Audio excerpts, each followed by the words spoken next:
women genuinely believe their lies. They believe the lies they tell themselves. So when they say, but it's not an affair, it's just emotional. And I'll say, oh, you had an emotional affair. Yeah, it was just an emotional affair. Did you ever sleep with him? Only a couple of times, but it was an emotional affair.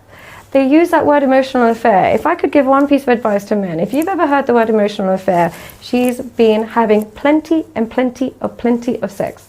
Plenty, and then some. They use the word emotional affair to make themselves feel less guilty. There's no such thing as an emotional affair. Look, I have many male friends in my life who I'm very close to.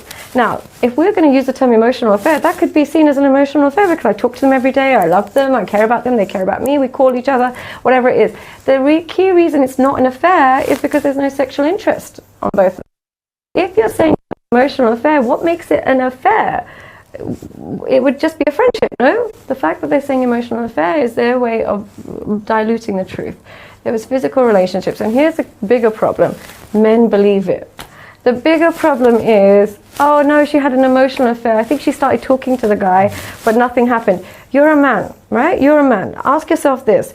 If you're a man talking to a woman that you know is interested in you, so much so that she's risking her relationship, are you just going to talk to her? Are you not going to sleep with her?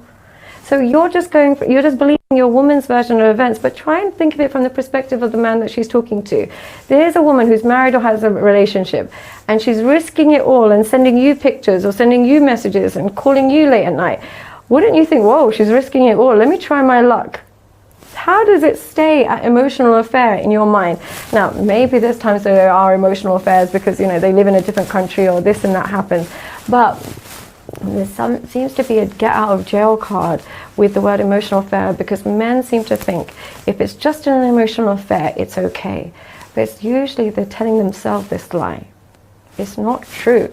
Yeah? Emotional affair means physical affair, but if my husband comes to me and says, Sadia, I'm having an emotional affair, I'll go, shut the fuck up, you're sleeping with this girl. And I'm going to DNA test everything before, because I'm smart enough to know there's no such thing as an emotional affair. But if I tell a man that, for some reason he wants to believe that it was just an emotional affair because it protects his ego, I would honestly say, wake up.